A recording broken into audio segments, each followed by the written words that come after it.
इस बार 4 देशों के संगठन क्वाड की समिट भारत में पीएम नरेंद्र मोदी की अध्यक्षता में होने वाली थी। फिर अचानक ही इस बैठक की जगह को बदल दिया गया। अब क्वाड समूह के नेता 21 सितंबर को अमेरिका के राष्ट्रपति जो बाइडेन के होम टाउन में जुटने वाले हैं। क्या होगा इस बैठक में खास, तो आइए जानेंगे इसी कार्यक्रम में। तो आइए शुरू करते हैं क्वाड समिट 2024।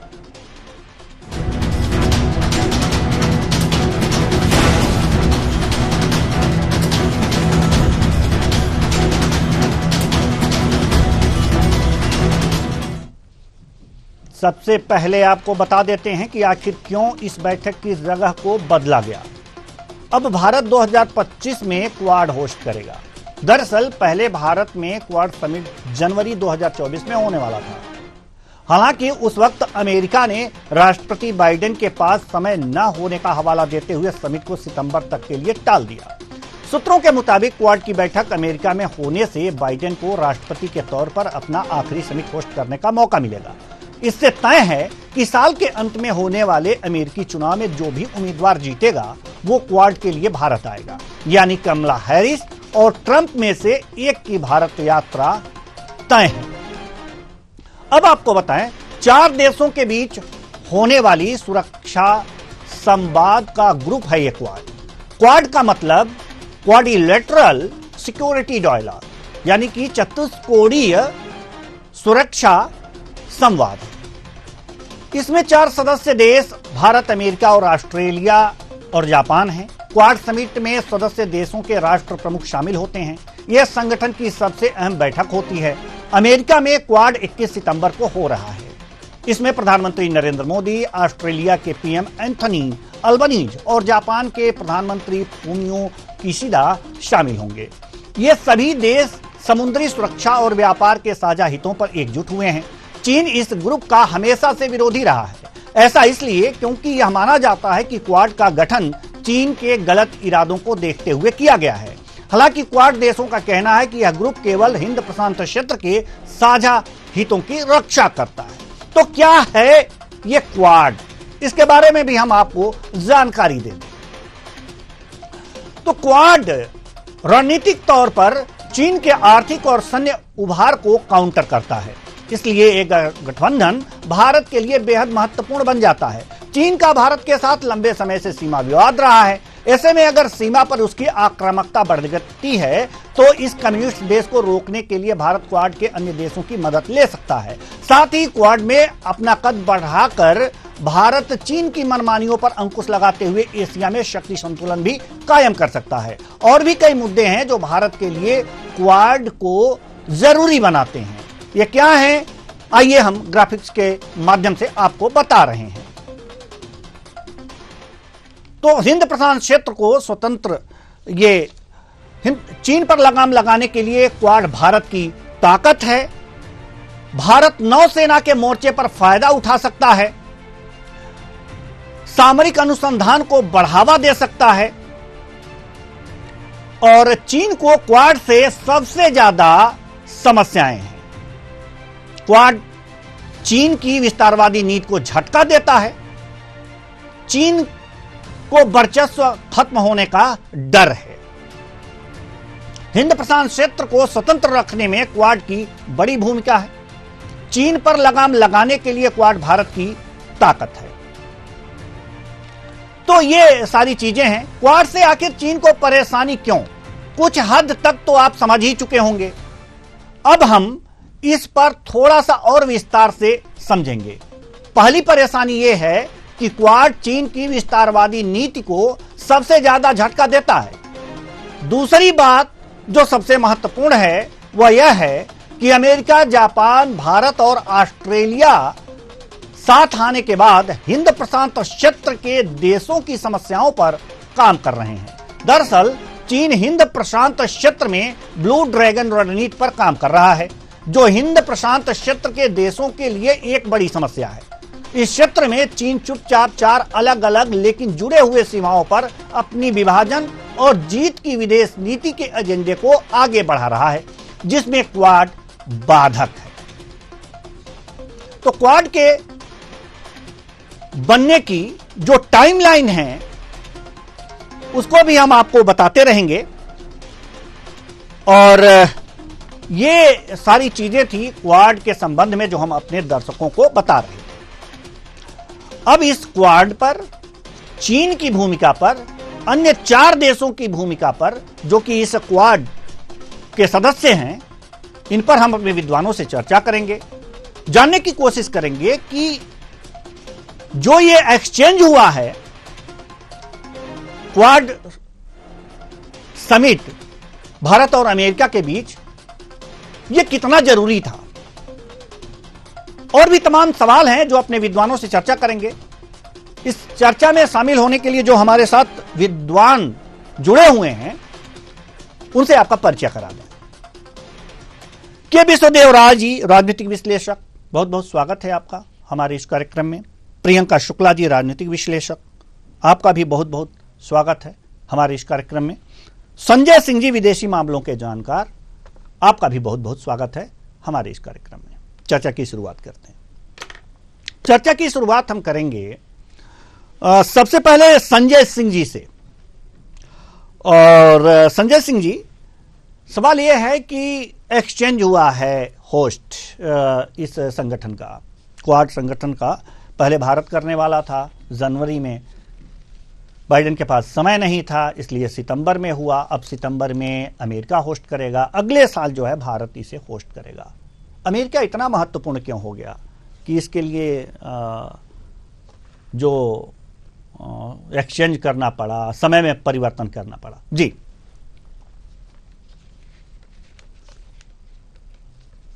क्योंकि आवाज आपकी कट क्या? जी जी कट क्या आ रही है? जी जी जी, क्लियर आवाज नहीं आ रही है। एक बार और हम सवाल दोहरा देते हैं जी, इसे दुरुस्त कराते हैं और अपने सवाल हम एक बार फिर दोहराते हैं कि जो क्वाड संगठन की बैठक भारत में होने वाली थी, अब अमेरिका में होगी। जनवरी में भारत में होने वाली थी, लेकिन अमेरिका के पास समय नहीं था, इसलिए सितंबर में इसे हटा दिया गया। सवाल यह है कि क्वाड संगठन में अमेरिका इतना महत्वपूर्ण है कि इसके लिए साउंड की आवाज गायब हो गई है। चलिए तो जी इसको ठीक करा लीजिए, आवाज आ नहीं रही है। जी बिल्कुल बिल्कुल बिल्कुल, हम इसे ठीक कराने का। चलिए, हम आपके सवाल को समझ गए हैं। जी जी जी, अगर आपको हमारी आवाज मिल रही हो तो हम बात रखें। बिल्कुल बिल्कुल, आपकी आवाज आ रही है, बिल्कुल आपकी आवाज आ रही है, आप बात रखिए। ठीक है ठीक है जी जी जी। जो हमारे और पैनलिस्ट है, सबको नमस्कार। जी नमस्कार। देखिए, जो क्वाड बना है, आपने भी शुरू में कह दिया, ये चीन की जो विस्तारवादी है, जो विस्तारवादी नीति है, उसको रोकने के लिए, और विशेषकर समुद्र में सी रूट से चीन का 80% व्यापार होता है जी। इधर चीन ने सीपैक बनाया भारत से ऊपर से होते हुए पाकिस्तान के लिए, और चीन व्यापारिक दृष्टिकोण से भारत को घेरना चाहता है। क्वाड क्यों बना? देखिए, उसकी पृष्ठभूमि में एक बहुत बड़ी भूमिका है। जो डोकलाम, ये जो चीन का कॉन्फ्लिक्ट हुआ था भारत के साथ, उसमें जो भारत के जवानों ने शौर्य दिखाया और निहत्थे चीन के करीब 40 जवानों को, सैनिकों को मार दिया, उसके बाद अमेरिका को लगा वास्तव में भारत की सेना में दम है। जब ये निहत्थे चाइनीज को 40 मार सकते हैं तो भारत के अंदर जज्बा है। उसके बाद से चीन के, अमेरिका के दृष्टिकोण में अंतर आया और उसने भारत को तवज्जो देनी शुरू की और उसका क्वाड में भारत को भी जोड़ा। और जहां तक रही बात, अभी जो जनवरी में होना था, रिपब्लिक डे पे भारत ने बाइडेन को बुलाया था, लेकिन व्यस्तताओं के चलते उन्होंने कहा कि साहब हम नहीं आ पाएंगे, तो ये क्वाड का सम्मेलन जो होना था जनवरी में वो नहीं हो पाया। उसके बाद मोदी जी की इच्छा थी कि G7 समिट जो इटली में होने वाली थी, हुई थी, उसमें डिस्कशन हो जाए, लेकिन वहां भी नहीं हुआ। लेकिन बाइडेन ने, जो अमेरिकन प्रेसिडेंट है, जैसा कि आपने अपने अभी बात में कहा कि अपनी होम स्टेट में, डेलावेयर में वो करना चाह रहे हैं, ये आखिरी चुनाव है उनका। और बाई चांस जो जापान के प्राइम मिनिस्टर है किशिदा, उनका भी आखिरी चुनाव है। अब नेक्स्ट समिट जो है वो 2025 में भारत में होगी। रही बात अमेरिका की, देखिए निश्चित रूप से अमेरिका बहुत पावरफुल कंट्री है, मिलिटरीली भी, इकोनॉमिकली भी, वो आज भी सुपर पावर है। लेकिन भारत इस समय दुनिया के अंदर बाइपोलर उसका चल रहा है, इसमें भारत की महत्वपूर्ण भूमिका है। चीन को अगर काउंटर कर सकता है यहाँ, तो भारत ही कर सकता है, ये अमेरिका बहुत अच्छी तरह से जानता है।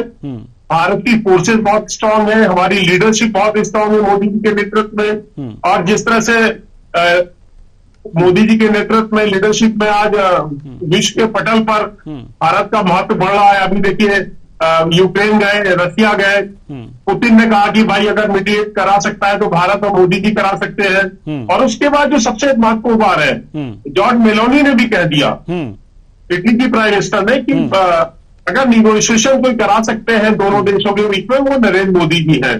तो भारत की जियोपॉलिटिकल ताकत दुनिया में बहुत बढ़ रही है। बस इतना ही कहना है, अगला समिट भारत में 2025 में होगा। अब वो ट्रंप जीत के आते हैं या कमला हैरिस आती है, वो आई नहीं है भारत। तो इस भारत को बढ़ते हुए क्या लगता है, अब हम आना चाहेंगे के विश्वदेव राय साहब के पास, क्या जो भारत का ये बढ़ता हुआ विश्व में कद है, इसको देखते हुए क्या अमेरिका इसे अवॉइड कर रहा है क्या इस क्वाड समिट की बैठक के लिए, जैसा कि जनवरी में होने वाला था, वहाँ व्यस्त थे, जिस समिट में बैठक करना चाहते थे पीएम मोदी, वहाँ भी नहीं हो पाई बैठक, और अब इसे अमेरिका होस्ट करने वाला है। तो कुछ ये हम आपसे समझना चाहेंगे कि ये बड़ा पेचीदा है कि एक तरह से भारत का कद बढ़ रहा है, इससे भी अमेरिका को ये सुनने में आता है कि जलन हो रही है, दूसरी तरफ वो चाइना को अमेरिका के पैरेलल भी खड़ा करना चाहता है, और इसको टालते रहने का कारण क्या रहा है? देवेंद्र जी, देखिए संजय जी ने बहुत अच्छी बात बताई, सारी डिटेल में उन्होंने जानकारी उपलब्ध कराई आपको। जी जी, इसी उसमें मैं जोड़ना चाहूंगा, आपका जो सवाल है उसमें कई मुद्दे उठ जाते हैं। पहला मुद्दा क्या है, क्यों भारत से हटके अब यूएस में हो रही है, वो भी जो बाइडेन के जो जहां रहते हैं वहां पर हो रही है, डेलवेयर में। उसके कुछ कारण है कि पहला कारण तो जो न्यूज एजेंसीज, जो इंटरनेशनल न्यूज एजेंसीज जो बताती हैं, उनका कहना है कि ये जो बाइडेन साहब ने जब से अपने री-इलेक्शन में मना किया, पहला वो कारण है। दूसरा कारण है कि जो जापान के जो प्राइम मिनिस्टर हैं कशिदा साहब, वो भी उनका भी आखिरी चुनाव है, अगले साल दूसरे कोई प्रधानमंत्री होंगे जापान में।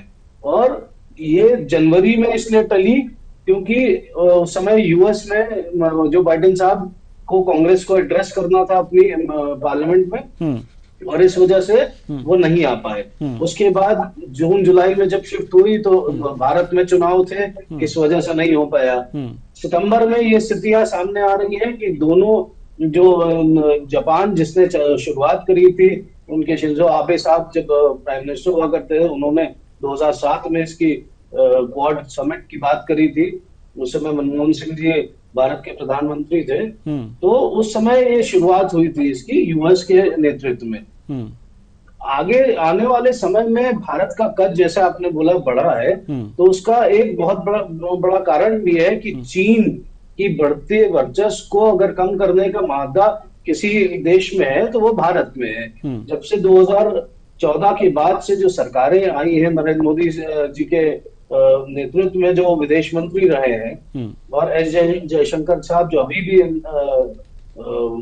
विदेश मंत्री हैं, एक चीन ने एक आरोप लगाया कि ये मिनी नेटो की तरह बना रहे हैं। तो उसका जवाब जयशंकर साहब ने दिया कि ये मानसिकता नेटो वाली नहीं है, क्वाड की मानसिकता नेटो वाली नहीं है। बहुत बड़ा बयान हो जाता है इस संदर्भ में। आपको देखना पड़ेगा कैसे, जैसे संजय जी ने एक बात और कही कि जो चाइना का जो समुद्री कब्जा है, जहां जहां से वो ट्रेड अपने को अपना बढ़ाता है, पूरे दुनिया भर में अपनी ट्रेड चीजें करता है, उसको आधिपत्य को कहीं ना कहीं कम करने या खत्म करने में जो यूएस अपनी जो धमक बनाना चाहता है बाकी क्षेत्रों में, इंडिया एशिया के पूरे देशों में, उसका भी एक कहीं ना कहीं चारा है। इसमें एक बात मैं और बता दूं, क्वाड प्लस नाम की एक संस्था और बना ली गई थी इसी के अंतर्गत, जिसमें न्यूजीलैंड, साउथ कोरिया और वियतनाम जैसे देशों को भी जोड़ा गया था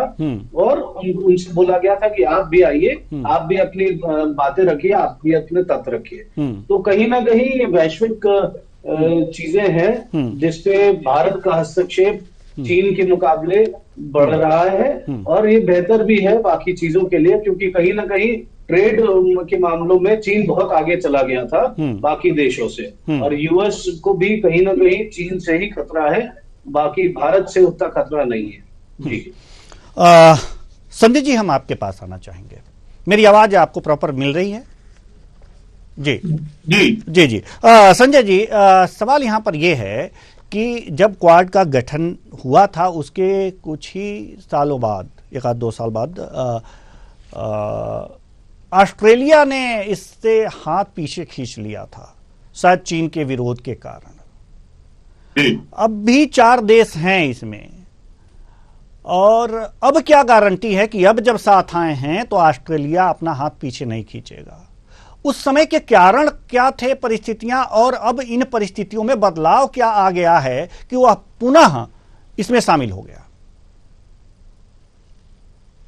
देखिए कुशवाहा जी, जो चीन की दादागिरी है दुनिया के अंदर, चीन जो है वो प्रेशर एक्सर्ट करता है, वो डायरेक्ट कॉन्फ्लिक्ट में नहीं आता है अमेरिका की तरफ से, और चीन बहुत चालाकी की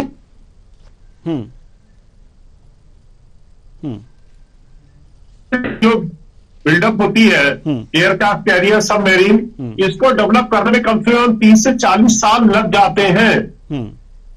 तो चीन अब सी के अंदर अपनी ताकत बढ़ा रहा है और अमेरिका को इससे खतरा है, वो अमेरिका को टक्कर देना चाहता है। ऑस्ट्रेलिया की बात यह है कि देखिए पहले ऑस्ट्रेलिया दबाव में आ गया, लेकिन ऑस्ट्रेलिया को समझ में आया कि चीन के साथ जब जाएंगे तो हमें नुकसान ही नुकसान होना है, और ये सब दुनिया की तमाम देश कंट्रीज समझ चुकी हैं इस बात को।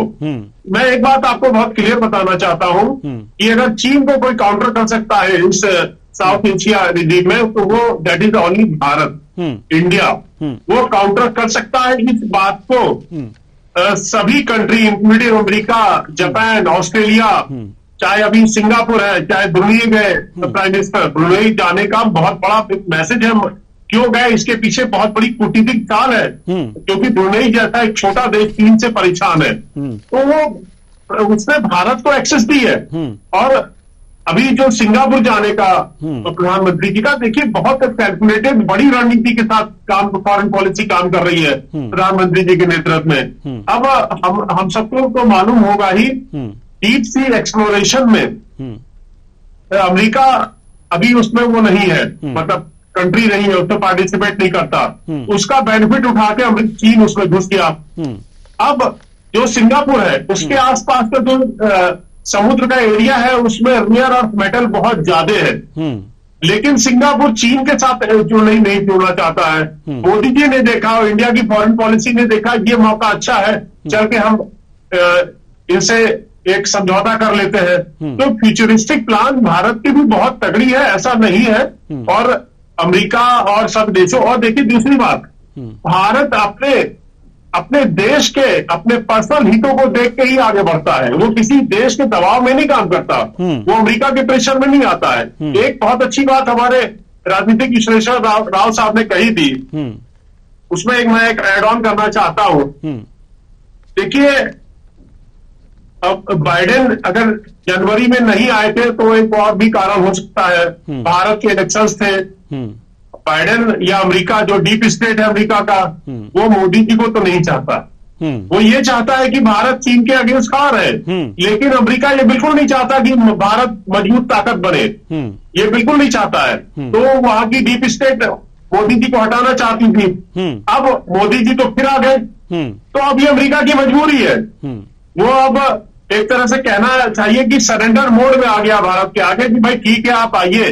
और ये जो इनके होम टाउन में विलिंगटन, जहां से 36 साल से ये सेनेटर है बाइडेन साहब, वहां का यूनाइटेड नेशन जनरल असेंबली के बाद ये जो रखी गई है क्वाड की मीटिंग, उसका जो एजेंडा है वो भी देखिए, सबसे बड़ी बात है जो दुनिया के अंदर उथल पुथल और संघर्ष चल रहा है वो है इसमें, और इस संघर्ष और उथल पुथल को समाप्त कराने में भारत की महत्वपूर्ण भूमिका बनेगी, ये आप मान लीजिए जी। ये भारत एक बहुत बड़ी ताकत के रूप में भरने वाला आने वाले समय में। ये मेरा इतना ही कहना है। आगे आप जी जी बिल्कुल बिल्कुल बिल्कुल। अब पुनः के विश्वदेव राव साहब के पास चलेंगे। एक संशय और है जो हम क्लियर करना चाहते हैं कि जब नेटो बना था तो चीन और रूस, ध्यान दीजिएगा, रूस भी जो भारत का मित्र है इसने भी विरोध किया था चीन के साथ मिलकर के। वो भारत का मित्र है। रूस आगे भी विरोध करता नहीं रहेगा, चीन के साथ हां में हां नहीं मिलाएगा, या फिर और कुछ स्टैंड लेगा रूस, और रूस का ना और हां इस संगठन पे क्या प्रभाव डाल सकता है आगे आने वाले समय में?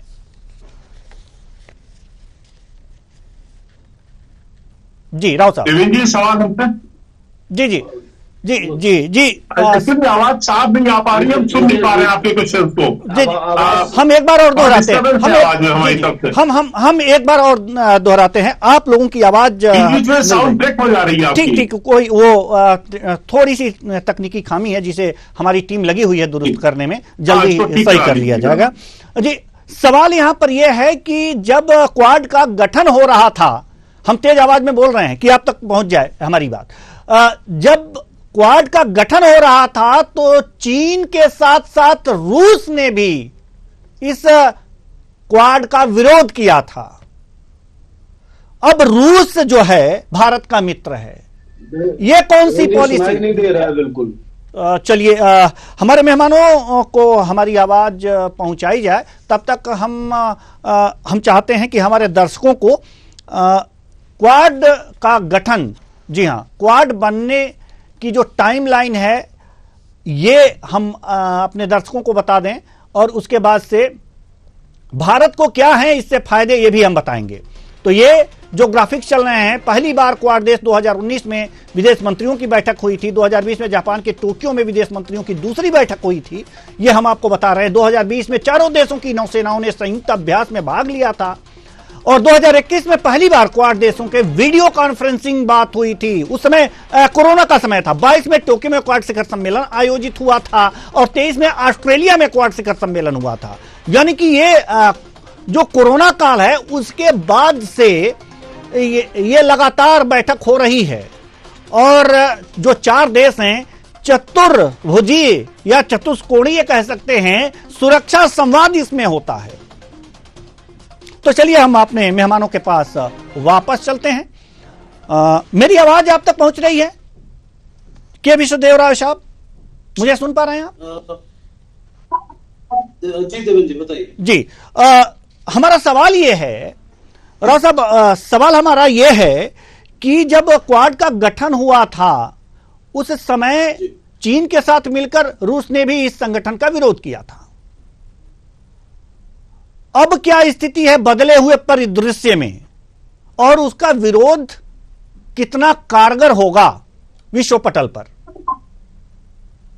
देवेंद्र जी सवाल आपका बहुत सटीक सवाल है, लेकिन एक इसमें देखना पड़ेगा 2007 में जो स्थितियां थी और जिस समय क्वाड बना था, जापान के प्राइम मिनिस्टर शिंजो आबे साहब ने जो बनवाया था, इस पहल करवाई थी, उस समय भारत, रूस और भारत और चीन के क्या संबंध थे, वो और आज क्या संबंध है? आज रूस एक स्ट्रेटेजिक पार्टनर है। रूस के जो प्रेसिडेंट है व्लादिमीर पुतिन साहब, वो प्रधानमंत्री नरेंद्र मोदी के बहुत अच्छे मित्रों में गिने जाते हैं, और कोविड के बाद से अगर आप देखें तो खास तौर पे जब से यूक्रेन का युद्ध चालू हुआ है, तब से रशिया और भारत, इन दोनों के बीच में व्यापारिक संबंध बहुत ज्यादा बेहतर हुए हैं। आप समझिए तेल का निर्यात से ही अरबों का व्यापार हुआ है दोनों देशों के बीच में, जबकि जब यूएस और नेटो के सारे देशों ने, बाकी लोगों ने, यूएन असेंबली ने भी बाकायदा सैंक्शंस लगा दिए थे रशिया पे। यूरोप के देशों ने सैंक्शंस लगा दिए थे रशिया पे। उसमें उस समय सिर्फ 2 ही देश थे जिन्होंने रशिया की मदद करी। चाइना ने अपने व्यापार के हिसाब से मदद करी, भारत ने हर तरीके से, कूटनीतिक तरीके से भी, राजनीतिक तरीके से भी, व्यापार के तरीके से भी रशिया की मदद करी। चाइना ने अपने प्रभाव के चलते ऐसी कोई दबाव नहीं डाला बाकी देशों पे या यूएस और उनसे बाकी जगह पर यूरोप में, जिससे ये युद्ध विराम हो या युद्ध कम हो। लेकिन भारत ने हर सक्षम कोशिश करी। उसने यूएस से भी बात करी, उसने यूरोपीय देशों से भी बात करी, उसने जहां गलत हुआ उससे विरोध भी किया, रूस का पक्ष भी लिया, और ये युद्ध विराम करने की पहल सबसे पहले भारत के प्रधानमंत्री नरेंद्र मोदी साहब ने करी थी। तो कहीं ना कहीं उस समय को देखते हुए, 2007 से 2024 को देखते हुए आज बहुत अंतर है रूस और भारत के रिश्तों में। मुझे लगता है इस मामले में, क्वाड के मामले में, रूस अब एक समन्वय बिठाने की कोशिश करेगा, वो विरोध नहीं करेगा जैसा उसने पिछली बार किया था। चलिए, बिल्कुल इस समय की परिस्थितियां बदली हुई हैं, तो इस बार विरोध नहीं करना चाहिए। अब हम पुनः संजय जी के पास आना चाहेंगे। मेरी आवाज आप तक पहुंच रही है? जी देवेंद्र आ रही है। जी। संजय जी, सबसे बड़ा सवाल यहां पर यह है कि जो भारत है और चीन है, वो उसमें लगातार जो है, शायद हमारी आवाज इको कर रही है, तो थोड़ी इको आ रही है। जी।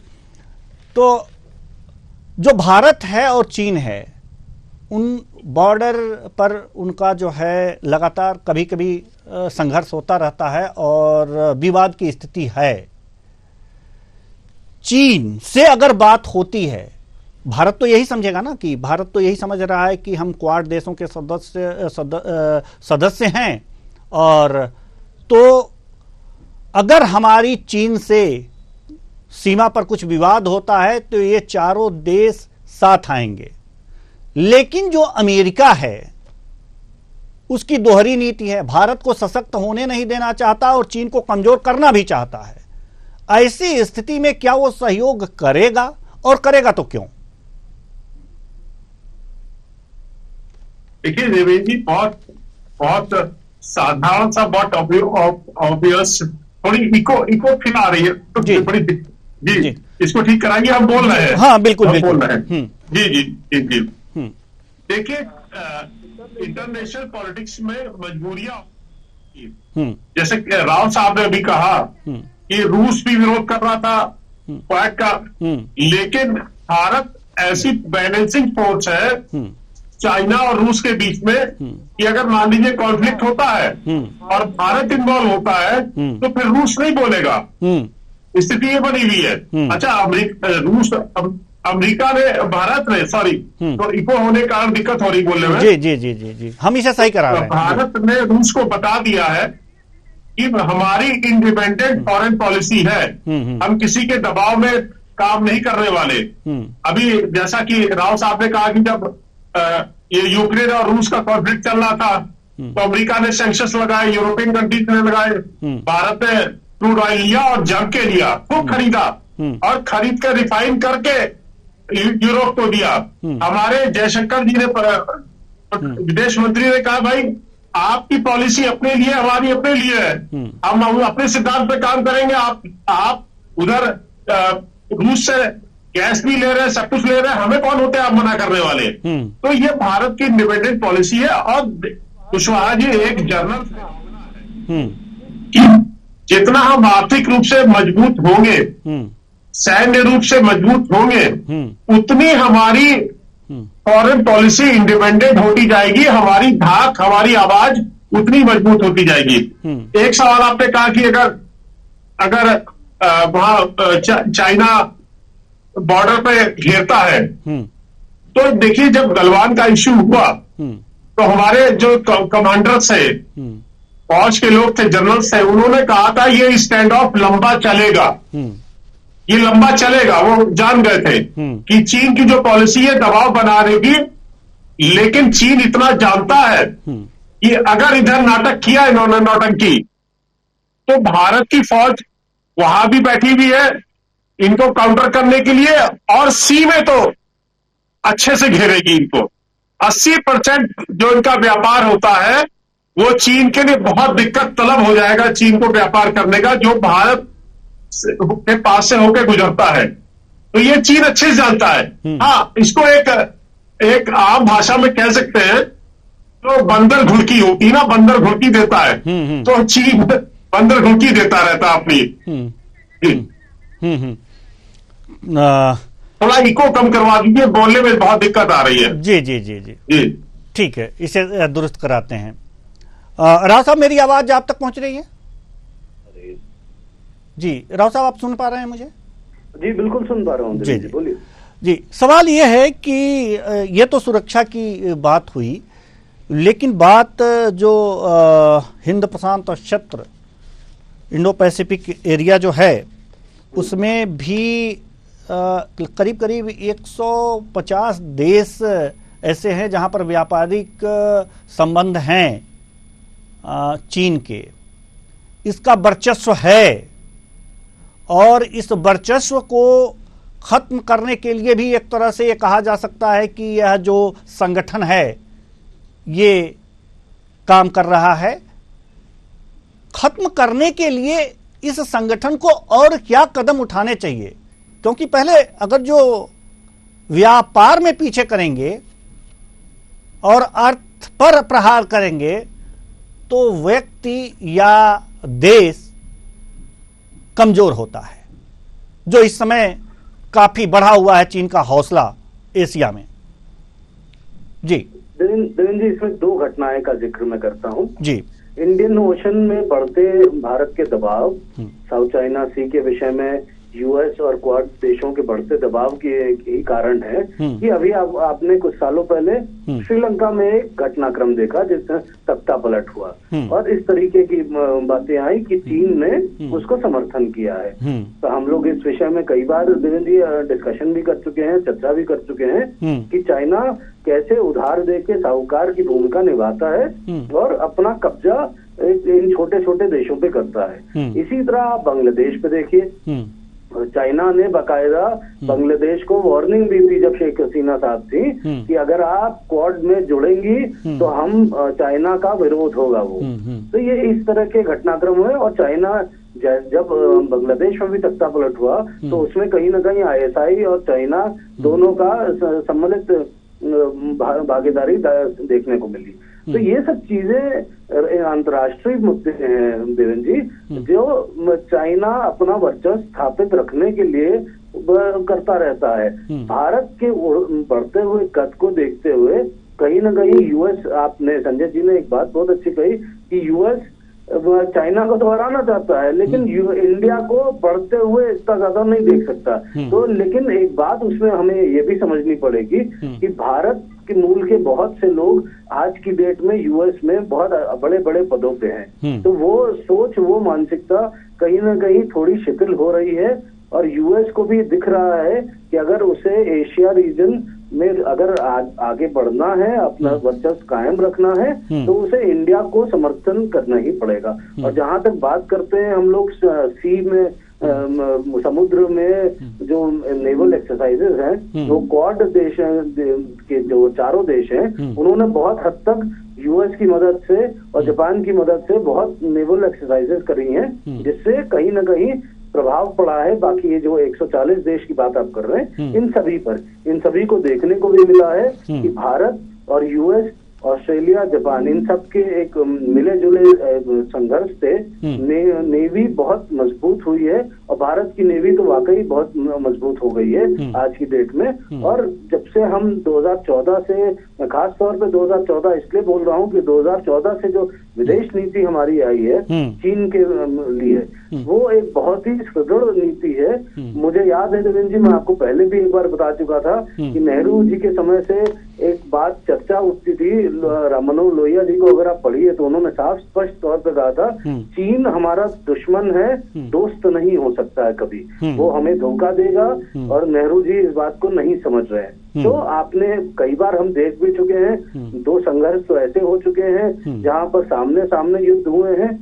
डोकलाम की बात संजय जी ने रखी, उसमें भी आप देख लीजिए क्या हुआ, चीन ने फ्रंट पॉलिटिकली हम लोगों से कहा नहीं हम कुछ नहीं कर रहे और पीछे जाके वार किया। तो ये सब चीजें आज एक बहुत कोल्ड वॉर की सिचुएशन के तहत काम कर रही हैं। जो कोल्ड वॉर में जैसे ये देश आ जाते हैं तो उसके यूएस वर्सेस चाइना जो कोल्ड वॉर है उसमें भारत को एक प्रमुख दावेदारी अपनी दिखाई जा रही है कि आप चाइना से ट्रेड अपने तरफ ला सकते हैं, और भारत की जो सरकार है इस समय वो उस चीज को बहुत अच्छी तरीके से अपनी जो एक एक्सपर्ट पॉलिसी है, ट्रेड पॉलिसी, उसके तहत भी कैप्चर करने की कोशिश कर रही है। मुझे लगता है ये आने वाले दिनों में देखना होगा कि इसका नजरिया और इसका कैसा फ्यूचर कैसा दिखता है।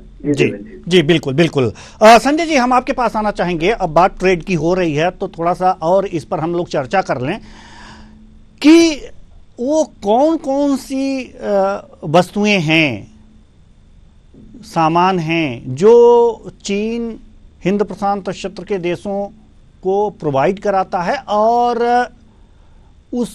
उसे इन देशों को उससे सस्ते में इन चारों देशों में कौन ज्यादा जो है इन्हें चीन से कम मूल्य पर उपलब्ध करा सकता है, तभी उसके ट्रेड को रोका जा सकता है। जी, वो कौन कौन से सामान? देवेंद्र जी, इसमें बहुत सीधा सपाट आंसर है जी। जैसा कि मोदी जी के नेतृत्व में जो सरकार कर रही है भारत के अंदर ट्रेड के लिए कंपनियों को बुला रही है, उसके लिए जो इंफ्रास्ट्रक्चर डेवलप करा रही है और पूरा माहौल बना रही है, निश्चित रूप से भारत में जो श्रम की शक्ति है वो बहुत बड़ी है और सस्ती है। तो जब हमारा पूरा इंफ्रास्ट्रक्चर डेवलप हो जाएगा, कंपनियां आने लगेंगी। देखिए सबसे बड़ा जैसे आज की डेट में जो आईफोन है, आईफोन देखिए इंडिया में कितने बनने लगे।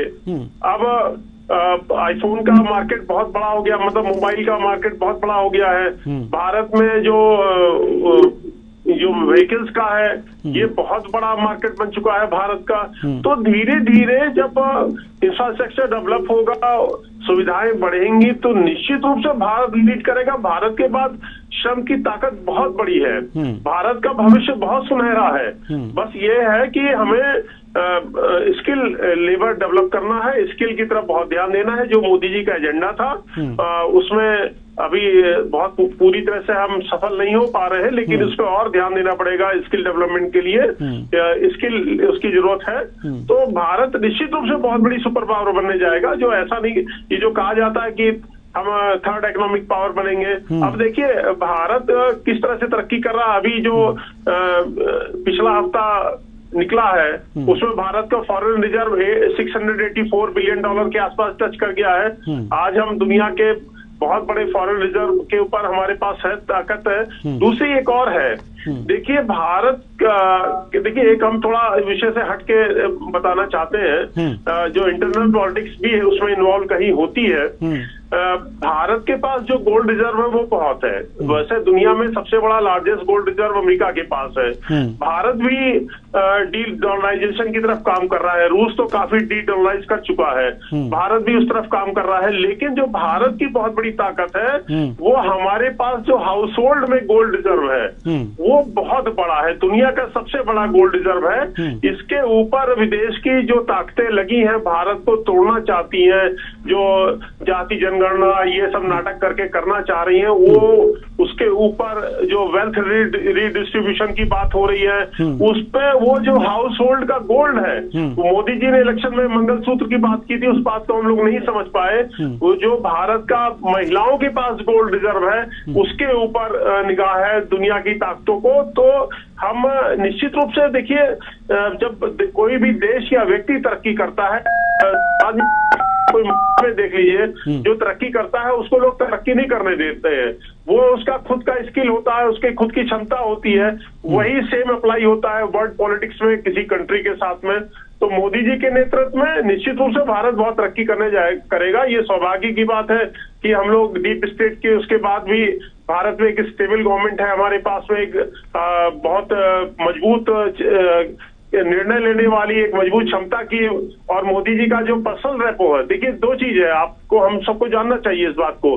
अभी जब रूस गए थे तो पुतिन ने मोदी जी को पर्सनली अपने घर पे बुलाया था। इंटरनेशनल पॉलिटिक्स में कोई घर पे इनवाइट नहीं करता है किसी लीडर को, सब अनौपचारिक उसमें चलता ही है, मतलब औपचारिक रूप में चलता है, अनौपचारिक कुछ नहीं होता। लेकिन मोदी जी को 5 घंटे पुतिन ने अपने घर पे रेजिडेंस में बात की।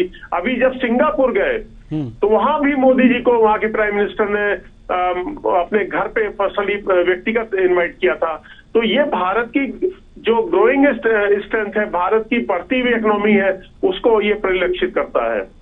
जी के विश्वदेव राव साहब, अब समय समाप्ति की ओर है, लेकिन एक सवाल और जल्दी से हम चाहेंगे कि आप उत्तर दे दें कि अब जो ये समिट की बैठक 21 सितंबर को होने वाली है अमेरिका में, किन किन बिंदुओं पर चर्चा हो सकती है और किन किन बिंदुओं पर चर्चा होनी चाहिए जिससे कि भारत फायदे में रहे?